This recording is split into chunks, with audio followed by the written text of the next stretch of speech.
At this point, ladies and gentlemen, I would like to call upon one of our prospective inductees, Polly Monjoria, to introduce our speaker for today.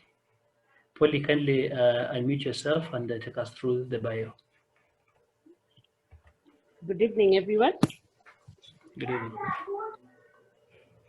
It is an honor and a privilege to introduce the main speaker for today, who is none other than the Vice Chancellor Designate, Dr. Vincent Ogutu. He identifies himself as a teacher, a role that he says starts with treasure hunting, identifying powerful ideas that could transform people and the world, and concludes with sharing these ideas with his audiences. He is a TEDx Barcelona follower and uses TV and social media to inspire people to live a life of purpose and impact. In his former positions as Deputy Vice Chancellor Planning and Development at Strathmore University, Dr. Ogutu was in charge of the university's strategy and development. He previously led executive talent development as Vice Dean at Strathmore Business School and directed Strathmore's regional academics in Uganda, Rwanda, and Tanzania. He was the founding MBA program director at SBS and was at one point the deputy principal of Strathmore School. Dr. Ogutu holds a PhD in organizational management from Rutgers University, specializing in the psychology of meaningful work. He has a master's in financial economics from the University of London and a bachelor's of economics from the University of Nairobi. He sits on several boards, including Strathmore University Foundation, B-Lab East Africa, which is for certifying companies for social impacts, and Nafisika Trust for giving transformative lessons to inmates. He is also an advisor to several startups in Kenya and the US. It is an honor and a privilege. Karibu sana, Dr. Vincent Ogutu, the mic is yours.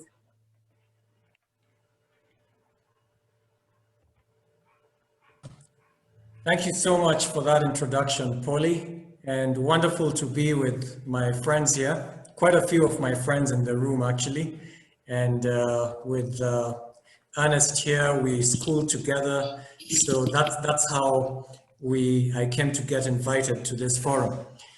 So I wanted to start with a little story. You might have seen this picture doing the rounds on WhatsApp. I can't remember when exactly, if it was before COVID or because of the desperation that we're feeling during COVID. But at one point, there was this picture that was doing the rounds. And it was like a 3-caption story. There's a woman on her knees and there's a man lying on the ground. And she's shouting, "Help, somebody help, I need a doctor." And then a man in a suit steps into the picture and he says, "I'm a doctor." And then she says, "My husband is having a heart attack, come and help him." And then the man in the suit says, "I'm a doctor of philosophy." And then in the 3rd caption, you see the woman saying, "Oh no, he is going to die." And then the man in the suit says, "But did he ever live?" Which is exactly what a philosopher would say. But you know, maybe you don't find it funny because somebody's dying and is lying down there and all of that. But for me, it was just that classical representation of how a philosopher would look at it.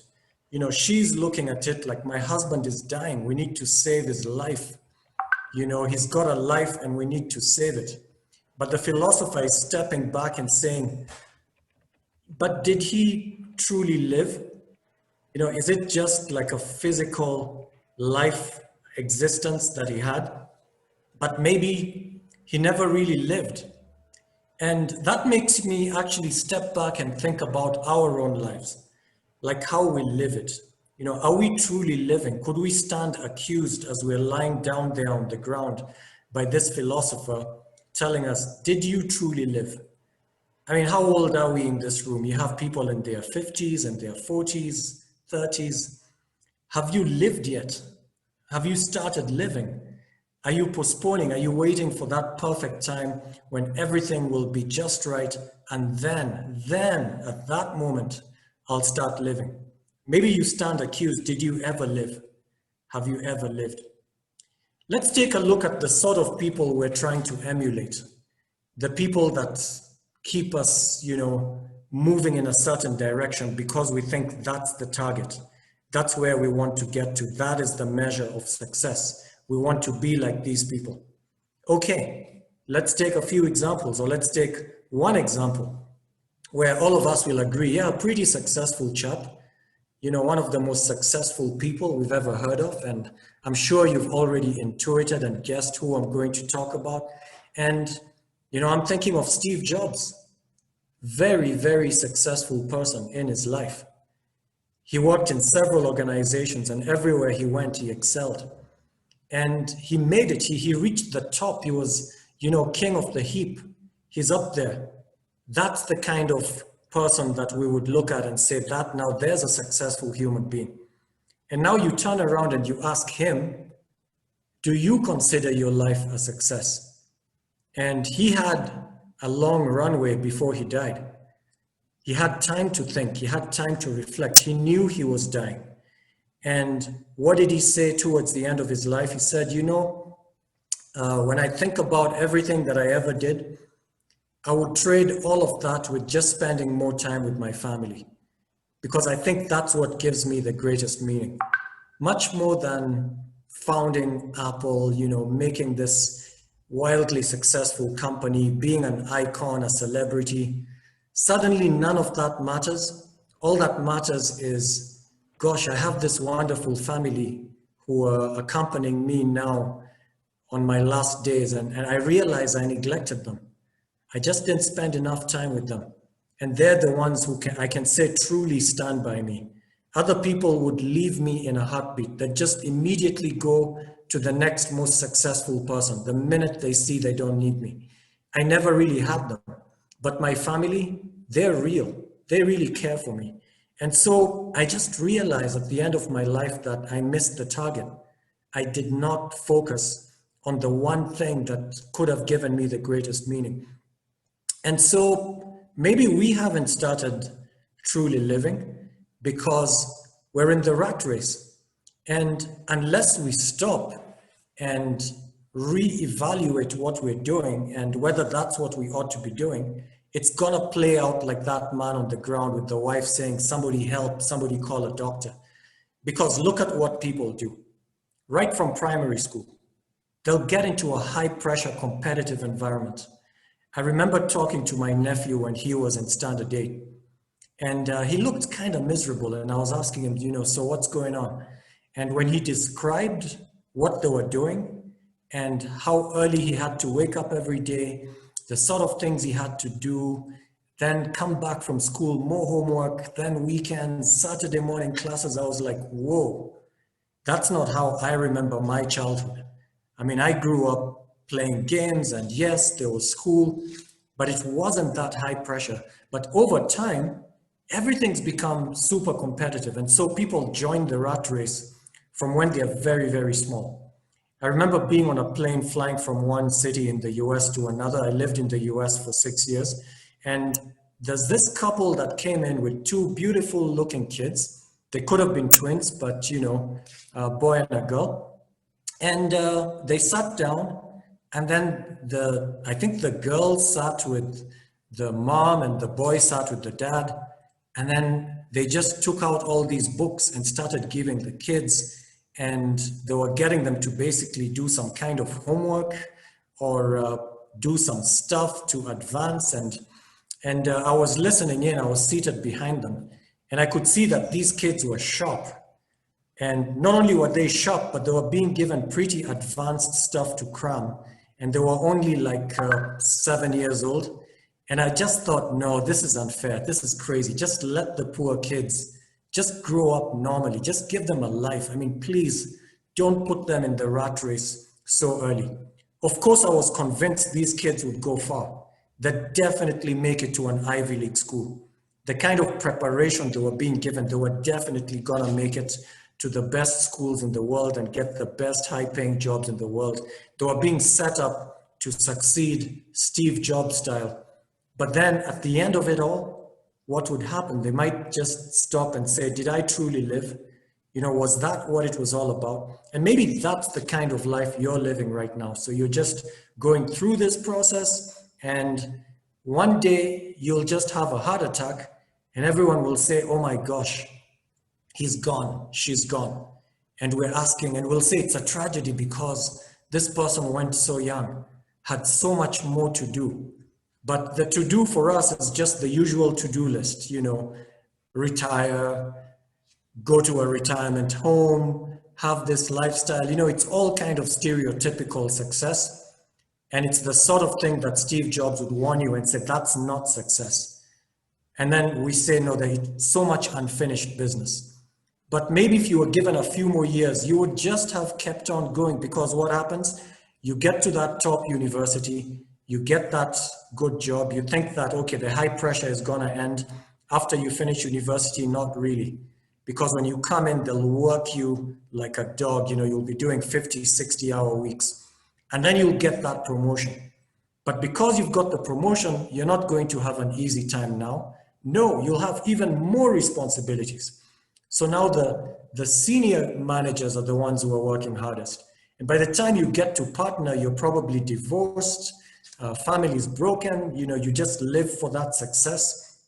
And maybe you want to be partner in all of Africa, you know, worldwide. You're now playing for the higher stakes. You're constantly rising up this ladder, and there's no saying stop. There's actually no stop in sight. You keep seeing bigger and bigger targets to run after until that day when the heart attack or the stroke comes, and then suddenly, boom, you don't have that anymore. You know, that life that you were looking for, you never really, you have so much unfinished business and you never truly started living. So it's just terrible the way we sometimes live our lives. And I've had a chance to speak to a few people when they are coming to the ends of their lives. And I remember one of them who, towards the end of his life, he went blind. And he was a wildly successful person. And when I was listening to him, he was saying, you know, Vince, I just wish I could see, you know, that's all I wish for. I wish I could just be like even an ordinary guy out there on the street, but able to see. You know, do you know what it means to be able to see? You know, to see the sunrise, to see the people around you, to just see the tiniest little thing. I'd do anything to see again. And yet, here we are. Most of us in this room, if not all of us, can see. But how often are we thankful about that? How often do we stop and pause and consider, oh my gosh, I can see, and I may not have been able to see, but I've been granted the ability to see. So let me see, let me enjoy that. Let me look at that plant. Let me look at, you know, so maybe you have kids, and kids are always curious and saying, hey, look at this, look at this, look at what I found. And you're like, I'm busy, you know, leave me alone. Or maybe they help you to relive your own sense of wonder. The first time you saw a grasshopper, and maybe you go with them and you say, yeah, isn't that amazing? You know, or a balloon, like just the whole concept of a balloon, you know, this thing that you blow into and then it keeps getting bigger and bigger and bigger. And, you know, it's bouncy and interesting. And, you know, maybe you've lost that sense of wonder that the little kids have. But if you were to go blind, you would wish you had your sight again and you could enjoy just the basics in life. But somehow we go through life not enjoying the basics, looking for something much, much more complex, which has been painted to us as the sign of success. And yet some people at the end of their lives, they're remembering, gosh, it's really just about the basics, you know, about family, just enjoying that sense of family. You know, I went to a party just last weekend and I was with this beautiful family. I've known them for over 30 years and I just kept thinking to myself, we're having such a good time. Like, these are just such good people. And I was looking at the way the parents, because it was 3 generations, grandparents, parents, and kids. And I was just looking at all the 3 generations interacting with each other. And I love to look at things from a psychological perspective. And I was just saying, this is beautiful.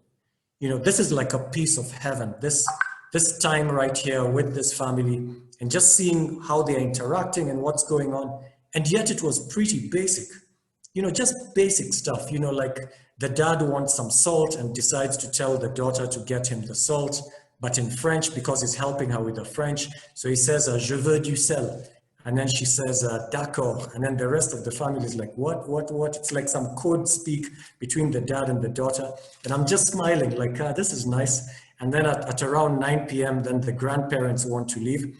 And the granddad says, you know, it's time for the youngest people to go to bed. And so, you know, it's bedtime for the youngest people. So I'll be making a move here since, you know, I'm the youngest person in the room, and all of us are just laughing, you know, basic, but beautiful, you know, just the basics. So it's funny how we've been taught to chase after things that we might never get and will die trying to get, and then we die never having lived.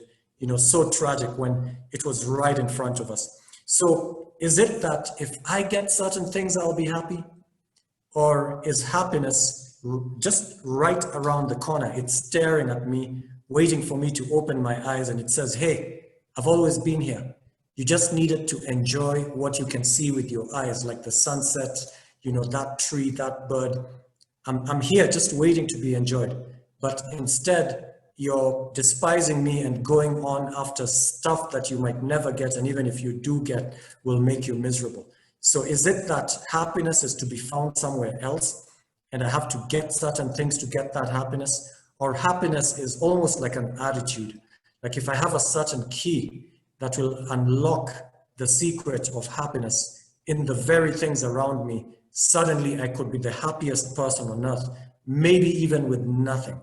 Just because I've found what you might call the philosopher's stone, that ability to understand all secrets. You've reached the point of enlightenment, where if you just look at the basic stuff, you can enjoy them to such a high level that your life is complete. And you look around at everyone else rushing around like a headless chicken in this rat race, and you're like, why? You know, why are they wasting their time? They don't need to do that to be happy. You know, it's a different kind of ballgame. I'll give you an example of somebody who actually did not have the ideal conditions, but managed to find meaning and to be happy. And that's Viktor Frankl. He was a psychiatrist from Vienna. He studied under another famous psychiatrist, you know, Sigmund Freud. And then World War II happened. He and his wife were captured. They were sent to Auschwitz. He was moved from Auschwitz to another prison camp. And life was miserable, you know, every day just doing hard labor.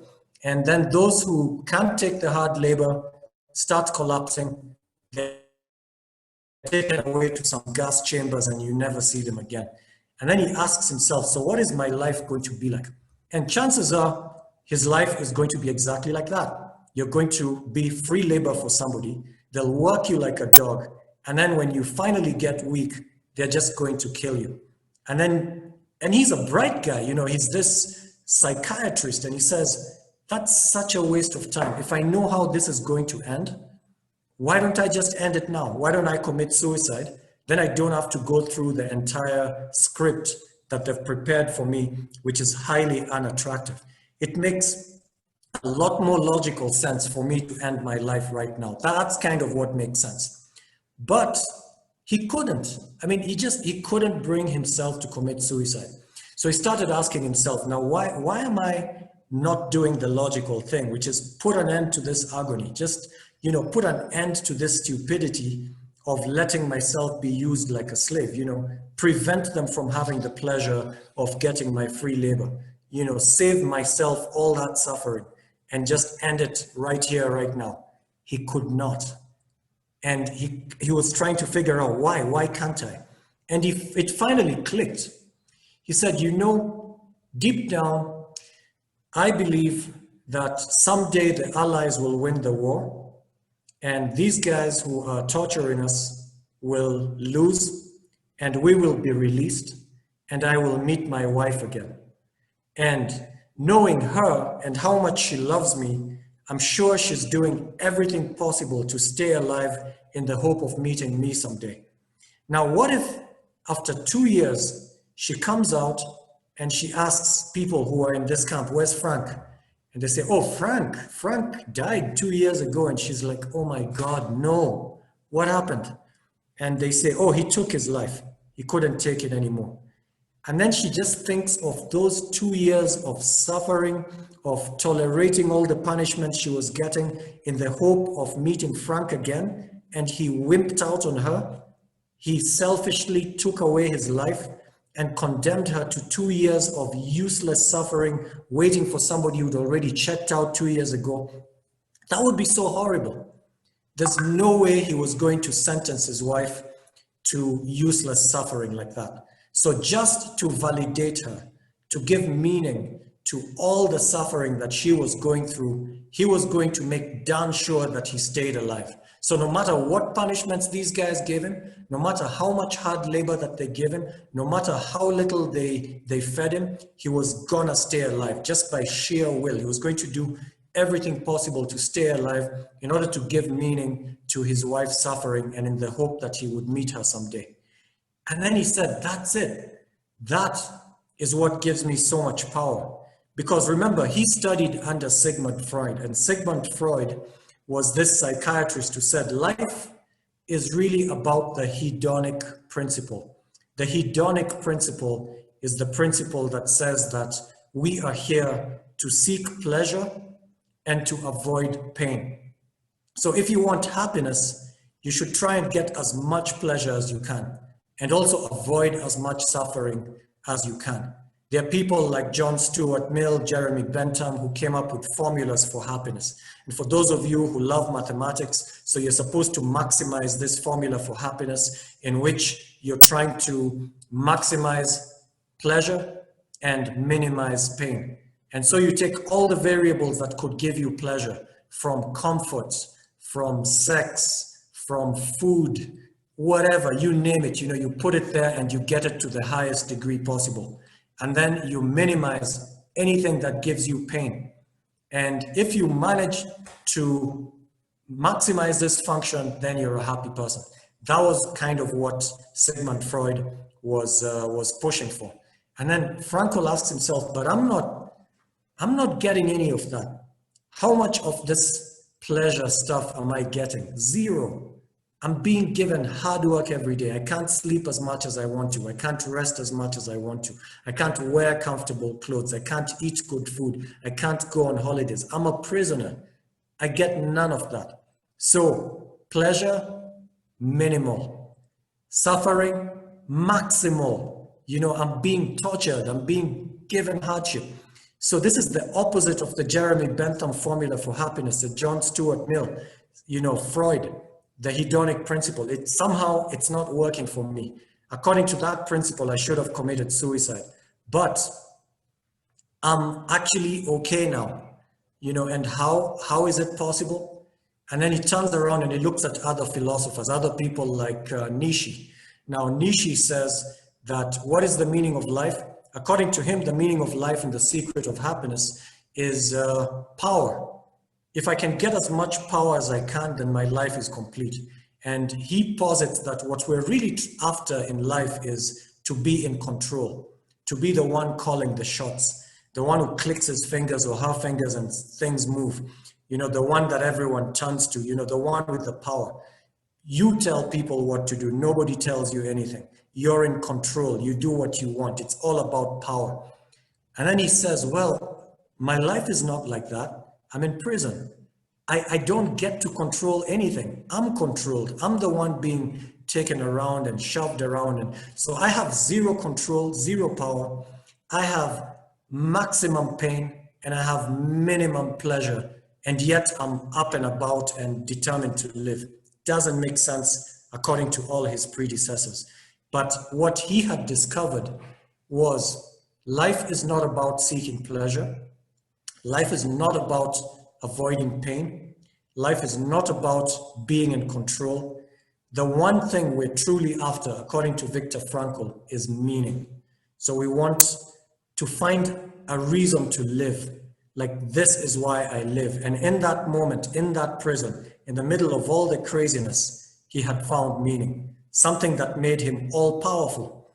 You know, it wasn't the kind of external power that he could tell the prison wardens to go to hell. No, but it was the kind of power that allowed him to stand strong, head high, because he was in control deep inside and he had a reason to live.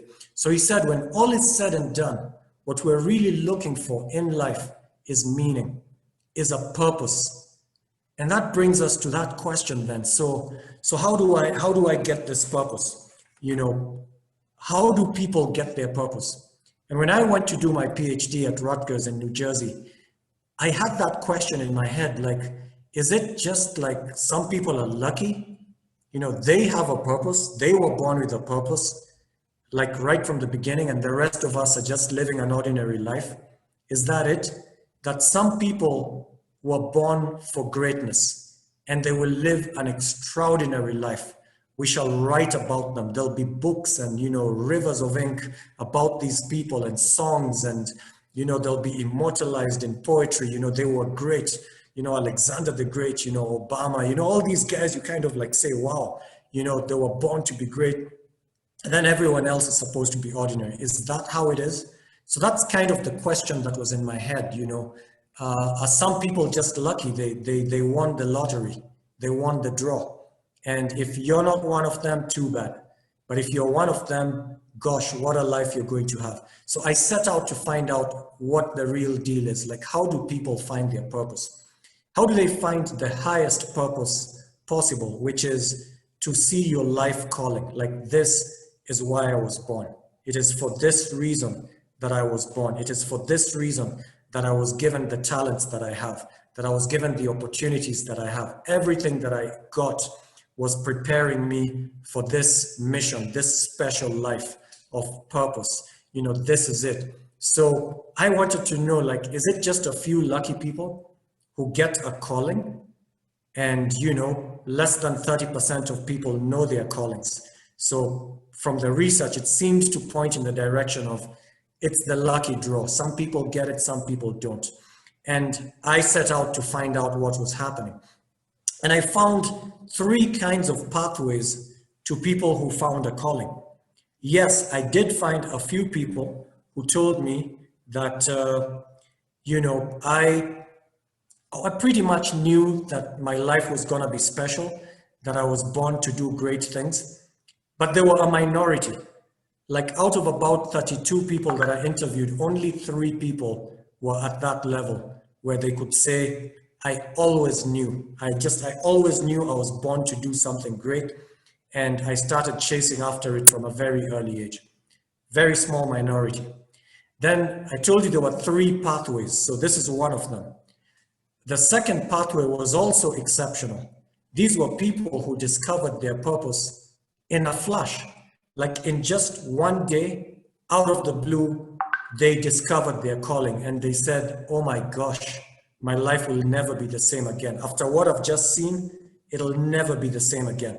So they discovered it in one dramatic day. These were probably the most interesting guys I interviewed. They would even break down as I'm talking to them. And I'd have to tell them, are you sure you want to continue with the interview? And they'd say, no, just give me a minute just to recollect myself and get myself again. I was just getting emotional because just thinking of what my life was like and how miserable it was until I found my purpose. And to think that I'd wasted all that time. And then when I discovered it, you know, I can't help but get emotional thinking about it. But these were exceptional people as well. Very, very few.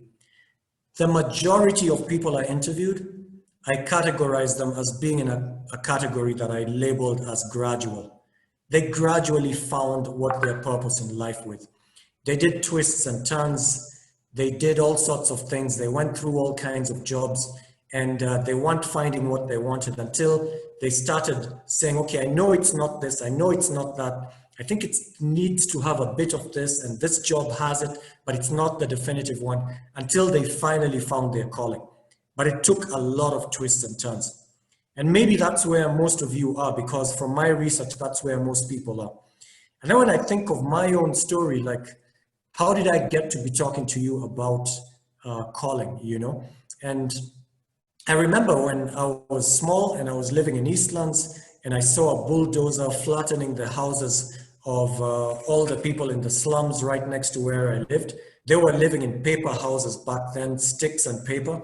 And these houses were flattened to make way for different kinds of real estate. I felt so sad. I felt I've got to do something. When I grow up, maybe I should be an economist. Maybe by having the right economic policies, we can fight poverty.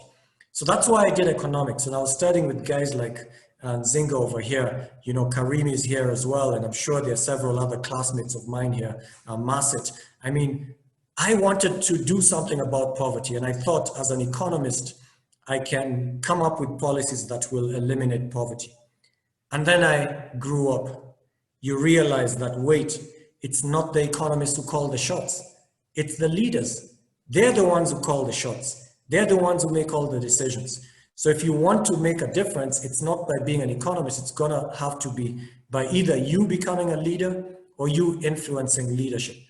So I said, okay, I'll try go up the corporate way. So I was offered 2 jobs, one at Nation Media House on the business desk and one with Price Waterhouse. And in that week, when I was trying to make up my mind, the people at Strathmore School showed up, and my former teachers, and they said, we know you, you're an idealist, you want to change the world, you're going about it the wrong way. How about you quit the corporate career path and become a teacher? Here's why. Because we get some of the brightest students in the country. They're gonna be leaders for sure. And if you inspire them to become leaders, then 10 years down the line, you will almost like have cloned yourself. So instead of you being out there trying to do it on your own, there'll be like 10 of you doing it. You've cloned yourself.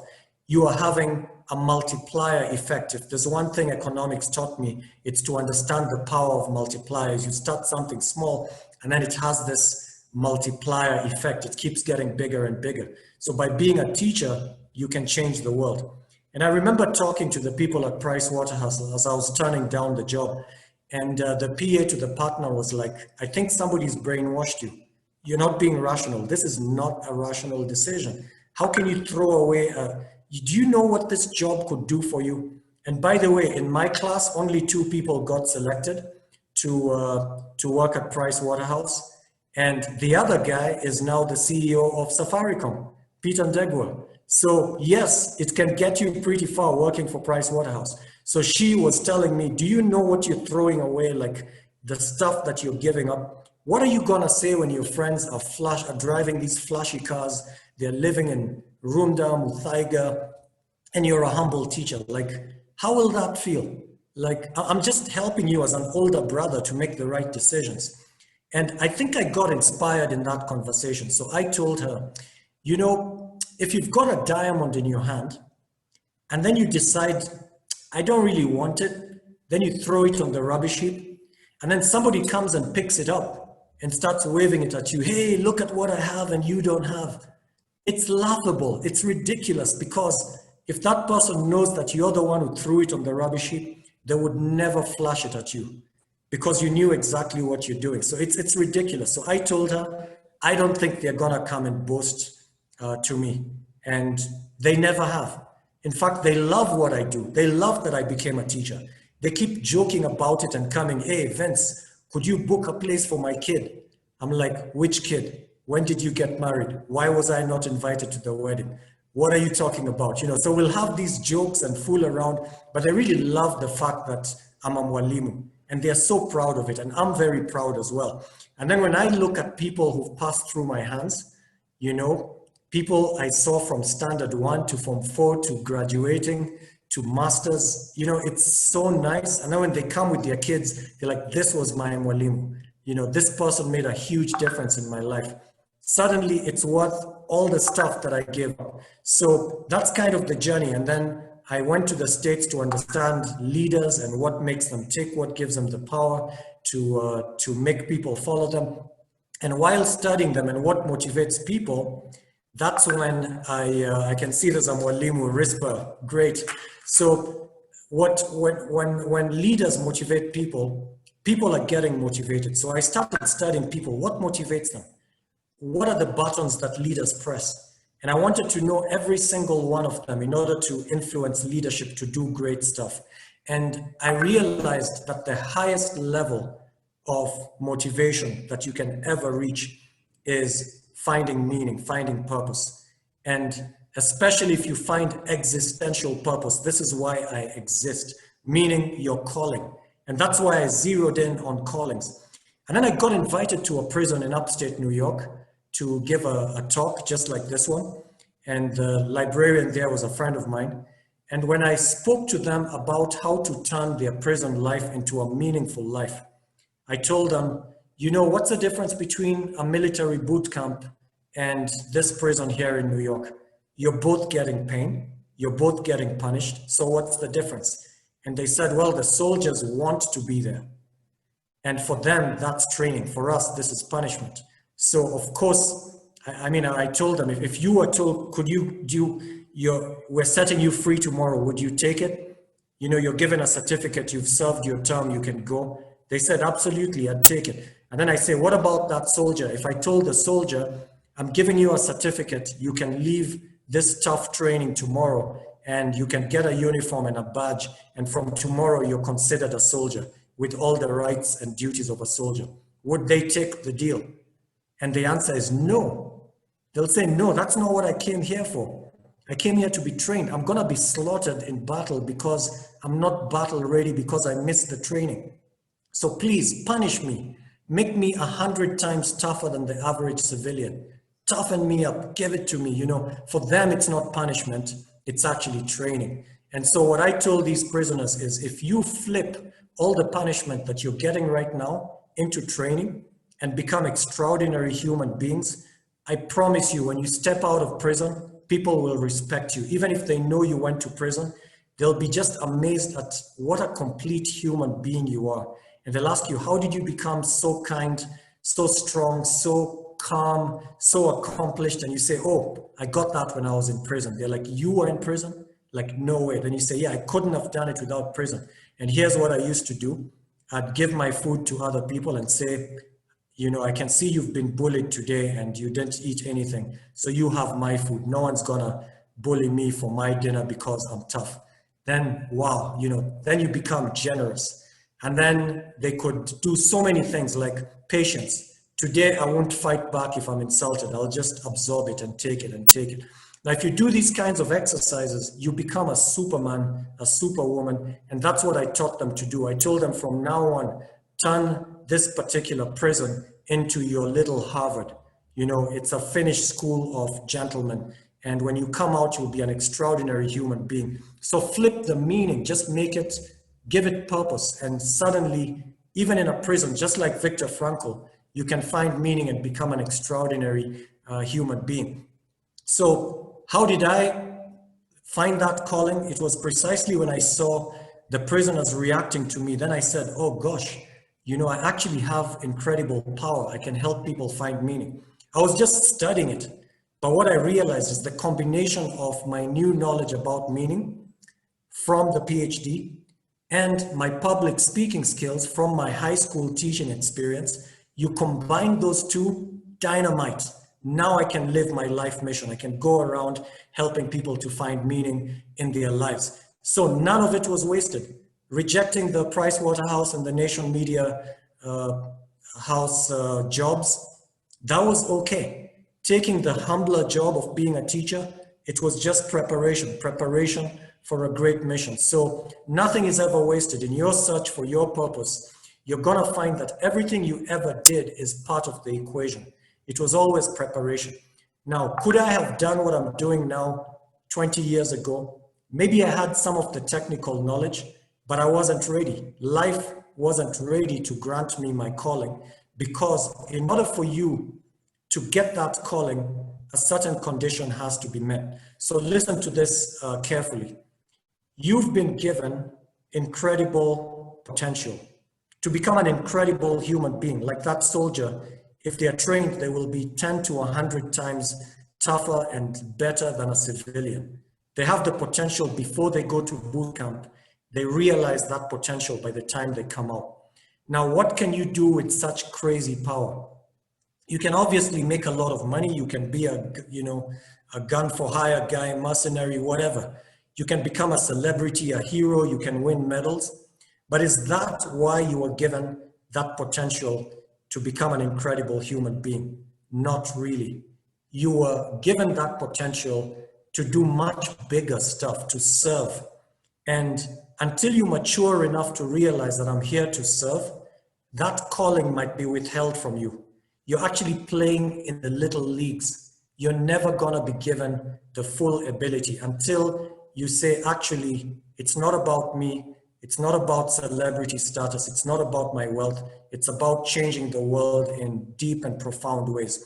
That's why I'm here. I might need to make some sacrifices in order to fulfill that mission, but I'm ready. What's my mission? Now your eyes will open. Now you'll be given that mission. So my challenge to you is to get out of yourself and to think about just how effective you could be if you decided to think about others and what to do. And just in order to end and open it up for questions, why don't most people find their callings? Like, what is going on? Why are they living that rat race culture where they'll drop dead one day from a heart attack? Why? Several reasons.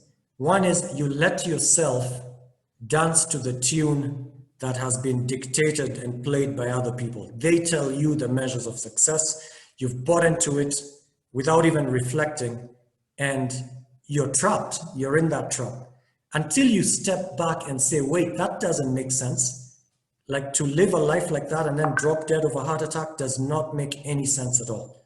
And then you kind of like withdraw from that experiment and say, no, I'm not gonna be like the other rats. I'm not gonna be trapped in the rat race.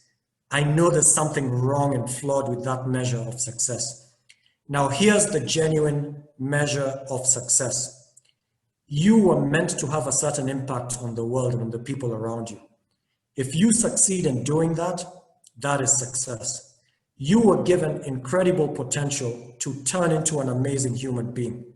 If you become that human being, that's a measure of success. So the game plan, the end point is not how much you get, how much you do, it's what you become. It's the end game is becoming, not doing, not achieving. You know, it's all the opposite of what everyone is telling us. I have to achieve, high achiever, you know, accolades, awards, recognition. That's what it's about. Wrong. It's not about that. It's about becoming. It's about you realizing the full potential of a complete human being, a beautiful human being. And when you realize that that's the end game, then you realize you can do it in the absence of some of those other things. Like, I think some of the people who are helping me grow up are amazing people, and yet they are humble people. They don't have the education I have. They don't have the wealth I have.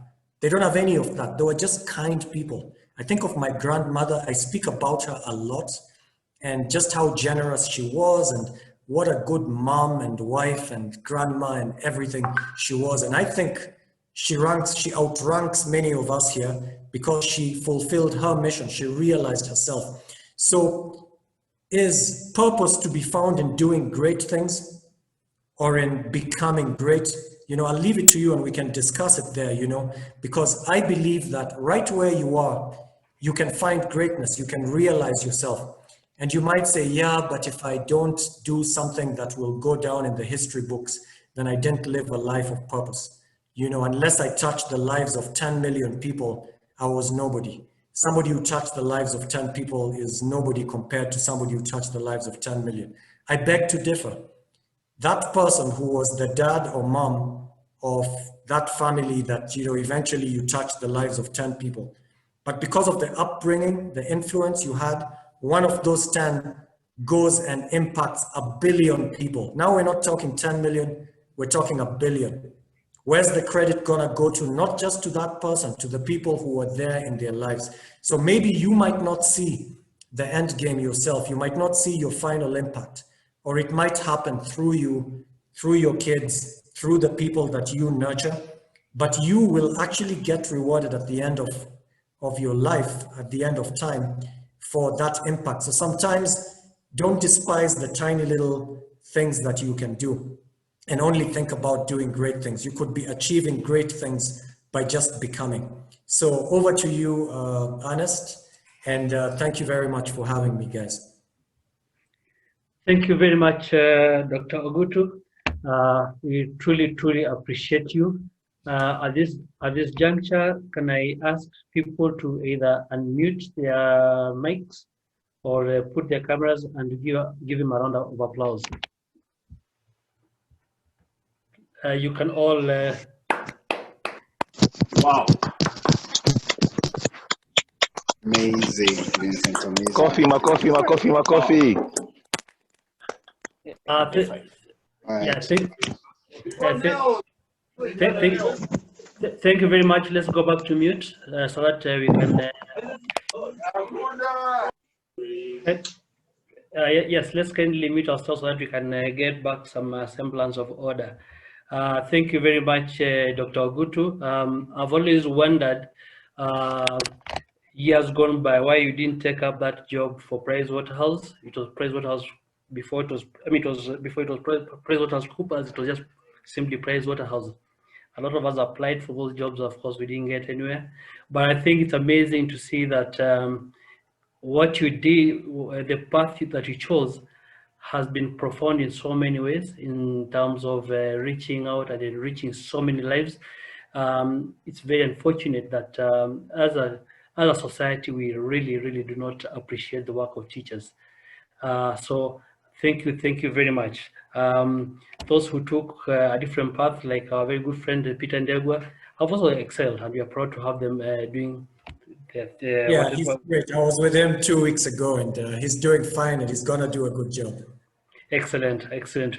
Again, also, in much the same way that we tend to underrate the work of teachers, it's also how we underrate our very own homegrown talent.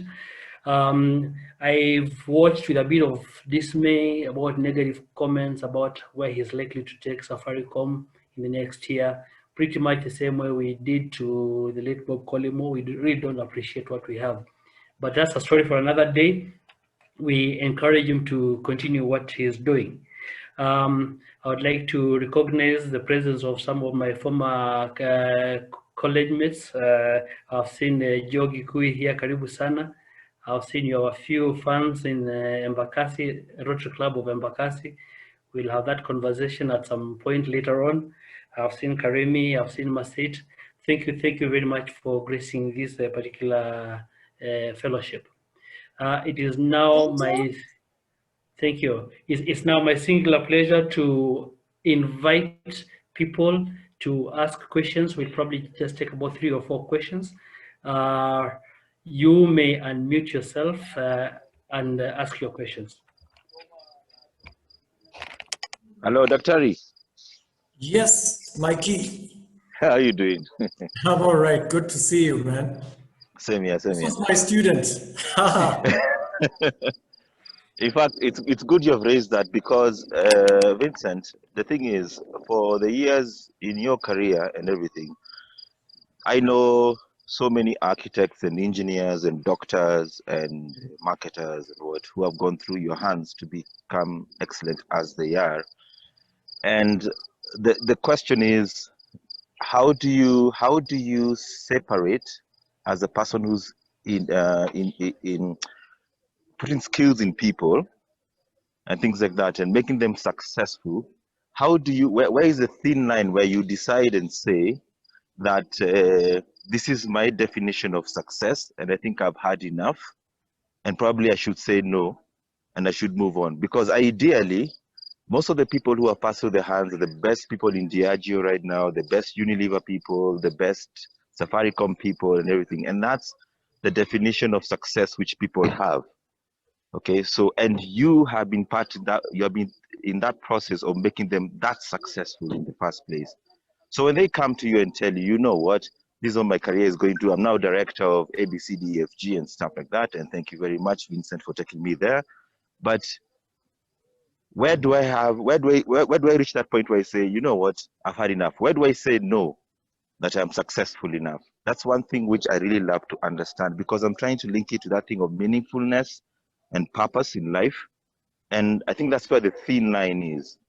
Yeah. How do you merge excellence with meaning and purpose? That's my question. Okay, good question. Not easy to answer, because obviously by the time they're coming and telling me I've done it, I've been there, done that, but I'm not happy. What do I do next? I always try and bring them back to the basics. Like, what is the meaning of life? You know, did you lose the plot and get dragged into a rat race that maybe is not the point? So what would make you happy? And for most people, when they reach the level of realization and enlightenment that Steve Jobs reached, they realize that it's really some of the most basic stuff. Like, how do I treat the people who are dear to me? Like, can I do that well? You know, so you were talking of excellence. Yes, you've excelled at your place of work. They've acknowledged it and they've raised you to the highest levels possible. That's the way they've recognized it. And so far you seem to be successful. But what about your role as a dad? You know, what about your role as a mom, as a spouse? Like, how good are you? Like, and what difference would it make if you became really good at it? And suddenly you realize you would spread so much joy around you. And when it reflects back at you, when you walk into that home and you see that joy that you're a part of, that you helped create, suddenly you enjoy it as well. You feel at peace. I remember a classmate of mine on the PhD program. He's from Ghana and he's now an American. So he lives here. It's called Akwesi. And, you know, he told me something very profound. He said, you know, Vince, the way we get bashed here on campus, you know, in a PhD class, you say something and you're shut down. You're like, you're made to look stupid. You're like, come on, that doesn't make sense, you know. So the way you're kind of like, you spend the whole day being bashed. And then he says, the interesting thing is when I go home, I'm a superhero. I just know, I just wait for that moment when the door will open, when I knock on the door, and then the door opens and the kids rush at me like, daddy, daddy, daddy. And suddenly this guy who was useless, who will never amount to anything, will not become a world-class scholar unless he pulls up his socks, you know, is constantly getting it wrong, is not meeting the bar. You know, this hopeless guy suddenly is the superhero and everyone appreciates him. And he told him, you know, I just like the fact that I can go home and I'm appreciated. And then of course it works the other way around. You also have to make your spouse and the kids appreciated. And so it might really come down to, that's the measure of success. Like, how are you doing the basics? You know, and then how are you becoming? You know, are you becoming a better person? So if you shift your target to other measures of success, then there's no like, when will you shift? Like, when is the right time? Now is the right time. The moment you realize what life is about, you have to start moving in that direction. Now, if you're talking about deeper decisions, like, do I quit my job? Do I do something else? My rule of thumb is ask God, like, what do you want me to do next? And that's what I've done, like, throughout my entire career. So I knew it was kind of crazy giving up like a high-flying job and doing something else, but I just asked him, is this really what you want me to do?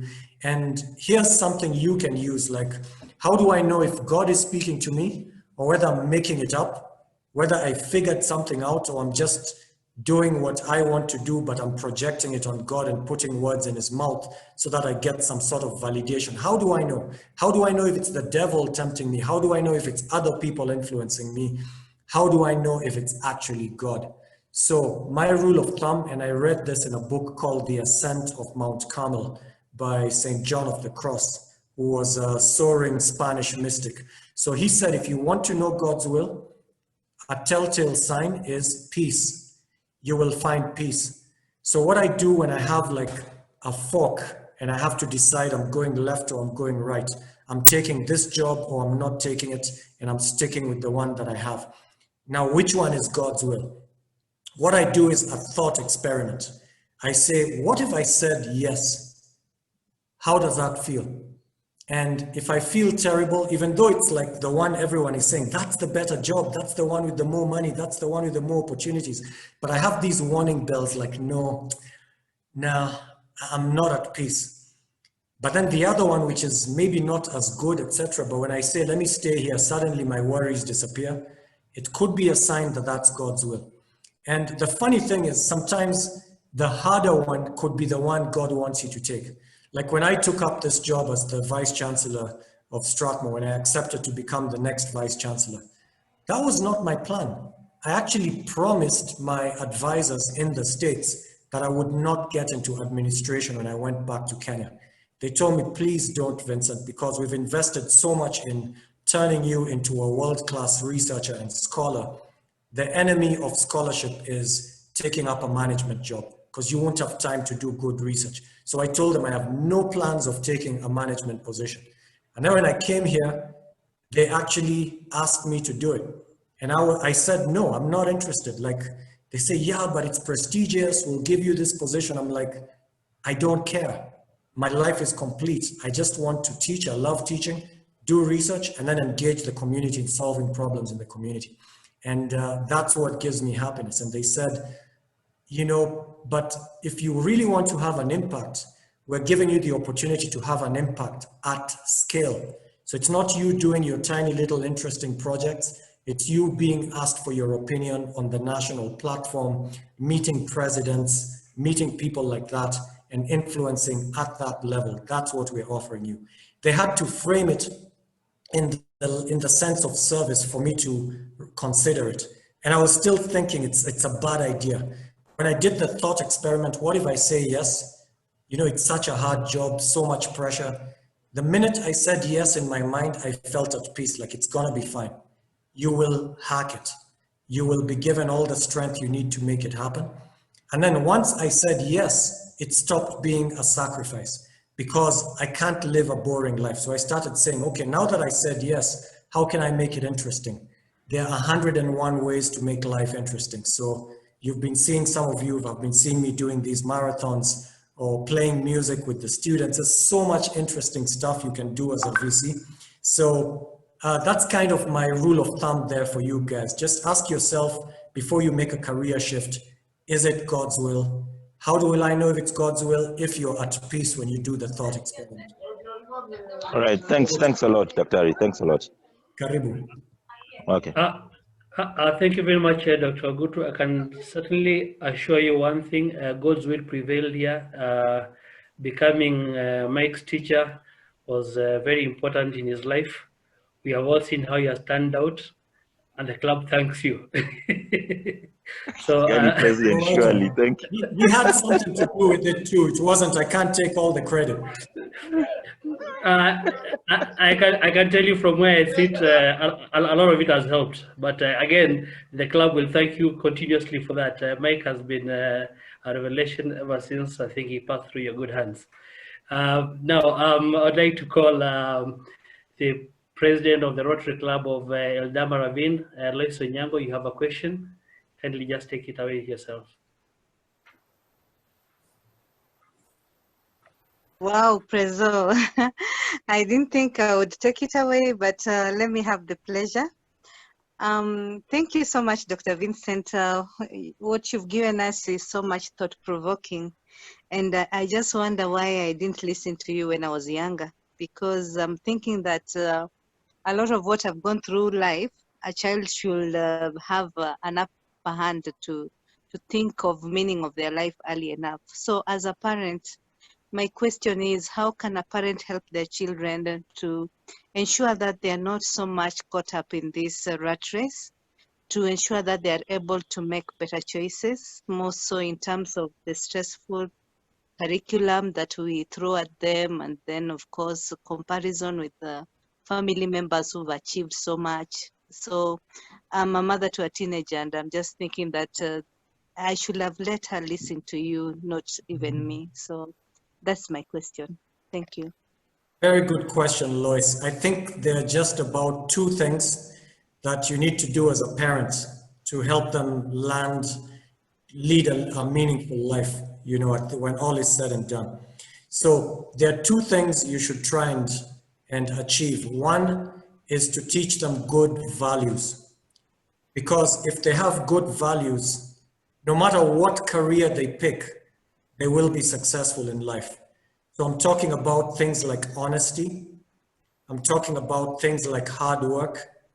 I'm talking about things like considerateness, you know, thinking about others, not feeling superior to others, and, you know, to respect. So, you know, that culture of respect, even the house help, the gardener, the driver, whoever, you know, respect other human beings as equal and doing dignified work, respecting all kinds of work.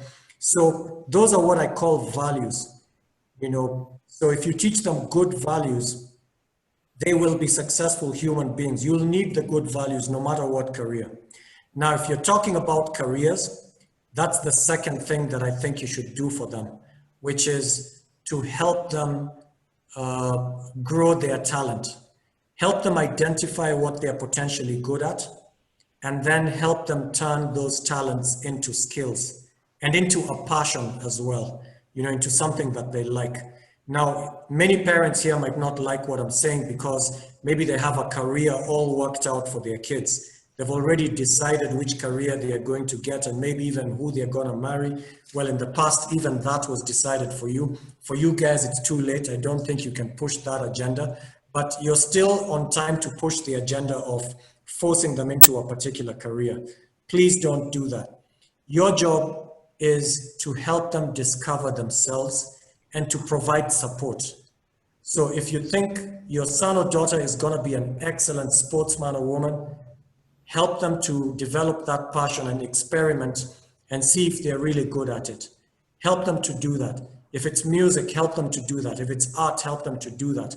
If it's science, help them to do that. Whatever it is, your job is not to impose on them, it's to help them discover their talents. So parents who discover the talents of their kids pretty early and provide support, those kids could end up being prodigies. Don't make them specialize too early, because they should experiment a lot in order to know all the gamut that is there. Because if you over support too early, you're kind of channeling them in a particular direction. So help them experiment a lot and provide support and test the hypothesis that they're good at that thing that they seem to be excited about. Help them test that hypothesis until it becomes pretty clear that yes, they are very good at it, or they are hopeless at it. And after a while, they'll give up and say, I lost interest, let me move into something else. So you play that game of exposing them to different kinds of experiments so that they can discover and grow their talent. And just focus on teaching them values. So all the interventions you do, you're targeting a particular value. So I'm not saying turn the house into a barrack, say no to everything they ask for. No. You know, sometimes you say no because you want to toughen them, because you've said too many yeses. It's now time to say no, just because, just for them to get used that life, you don't always get what you want, and toughening them up. And that's good. And then other times they ask for it, you had said no, then you kind of show you're human. You're like, you know what, guys, let's actually do it. We're all getting pizza, and the kids go, yay, yay, yay. Or we are gonna watch a movie after all. And you show your human side. So again, they see that you're human. But everything you're trying to do is just teach them values with every single sentence, action, and be a good role model for them. That is what they're gonna remember. It's funny how now, when I'm much older, I remember like the advice my parents gave me. It comes to my head. I can remember the exact moment, or maybe how many times my mom had to repeat a certain thing. And then I'm like, yeah, I got that from my mom, or I got that from my dad. You're an anchor to them. So be a role model, keep teaching values, and help them identify and nurture their talent. Wow, thank you. Thank you so much. Thank you very much, Dr. Ogutu. I'm personally a beneficiary of a parenting course that is offered by Strathmore School.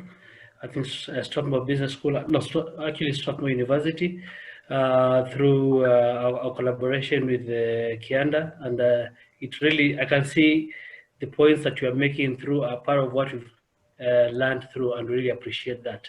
I think now at this juncture, I'll take the final question from our cluster Assistant Governor, Jean Katuga. and then we shall wrap it up. AG Jen. Thank you so much, President. Good evening, family and friends of Rotary. Thank you so much, Dr. Ogutu. Just listening to you just got me thinking and took me quite a few years back, thinking about when I was looking to find my path, just like you. My mother kept saying, that thing that you do. She had no explanation for it's that thing I do. But at some point I read Viktor Frankl's book, and I remember him saying the last of humans' freedoms is to choose one's attitude in any given set of circumstances, to choose one's way. And I remember thinking, she may never understand, and I'm okay with that, because her view of success is not my view of success, because that's what we were struggling with. Why can't you do this? Why can't you do this? And I'm saying, Mom, I don't like to do that. And she kept pushing me at it until we got to a point where now we settled, and she said, I am happy to now just accept what you're doing. And it also reminded me that the quality of one's life is determined by the quality of the questions you ask. Listening to you, you've asked very many questions. And it reminded me, yes, my quality of life was determined by the quality of questions I asked. And I realized that nothing has power to cause in a complete mental turnaround as that of a question. Let's keep asking those questions. Even when you're in prison, if you ask yourself, how did I get here and how am I going to get myself out of here? That's going to give you the power to get yourself out. And reminding yourself that you may have been in prison, committee or wherever, but until you allow yourself to be imprisoned in your mind, you can still get out and make a life of yourself, a life of choice. So thank you very much, Dr. Ogutu, for reminding me that. And thank you for everybody who's been on the call. Thank you, Prezo, for giving me this opportunity. It's really great, interacting with you. Thank you. Thank you very much, AJ. Ladies and gentlemen, that concludes our segment for that. And as we finish, it is now my pleasure to invite Rotarian Dennis Mutoro to pass a vote of thanks.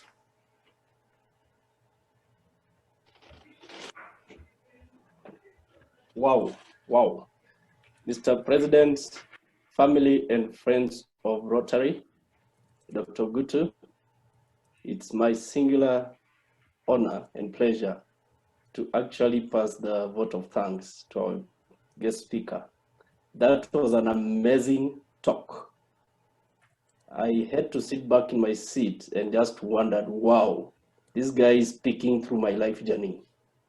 And it was very profound, as Ben of us have said.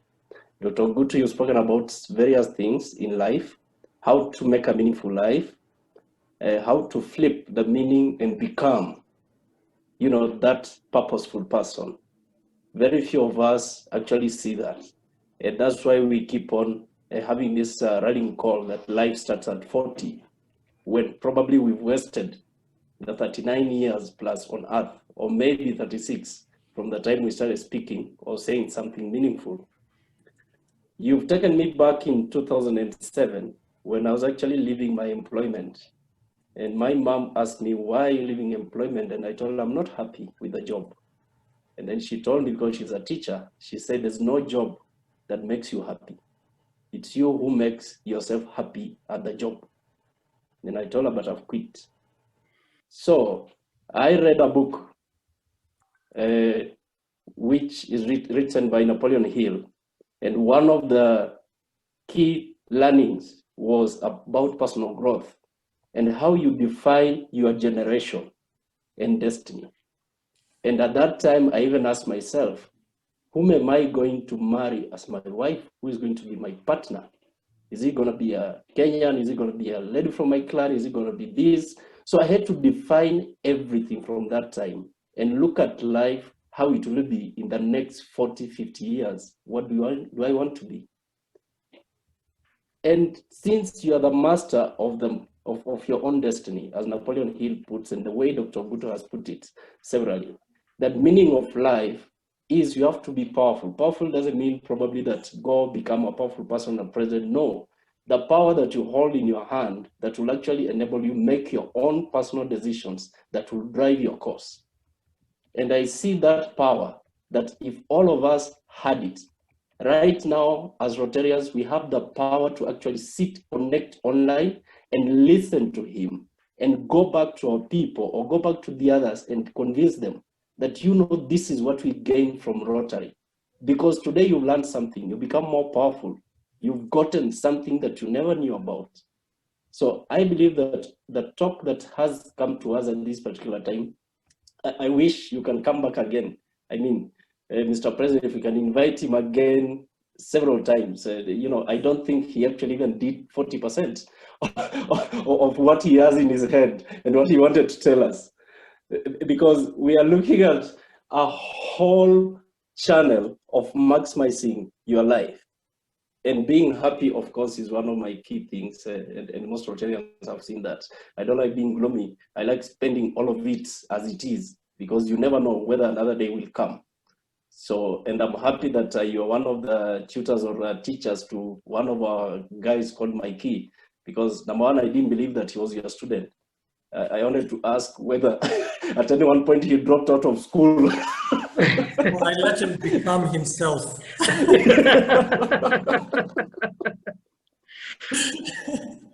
So we really appreciate your time, Dr. Ogutu. We know you're a busy man, and because I've been a beneficiary of Strathmore, because when I was starting up my business, Strathmore was one of my first clients between the year 2009 and 2012, when you're doing your new structure student learning labs at the back, and we did the first ever solar green energy on your roofs. So I was part of the team that traveled to China to source for those products. So, and I'm happy that Strathmore actually paid me well and made me who I am today. And I'm very successful because of that course. So we really appreciate you. We are happy. We would like to continue partnering with you. We are starting up a club in Upper Hill. We know you are very close there. You can actually send us Rotaractors from your institution. And Mr. President, I think it's about time we had a new chapter or a new club again at Strathmore University of Business School, if we can. Once we charter the Upper Hill one, we can roll down and do one within Strathmore. And I think this will become one of the greatest success of Rotary Club of Embakasi. Dr. Ogutu, we appreciate you so much. We thank you so much, and we look forward to continue hearing from you. Please pass our regards to your family, and please continue being with us. God bless you. Asante. Asanteni sana. So thanks for having me, guys, and all the best in finding yourselves and having the courage to become yourself. The day you decide to become yourself, you set yourself free. It's a tremendous feeling. I've done it a few times in life. Every time I find something that is holding me back and I cut that bond and set myself free, it's a fantastic feeling. So when you commit to becoming your true self, no matter what, it's an amazing feeling. So go for it, people, have the courage, and you will be happy. And kwaherini.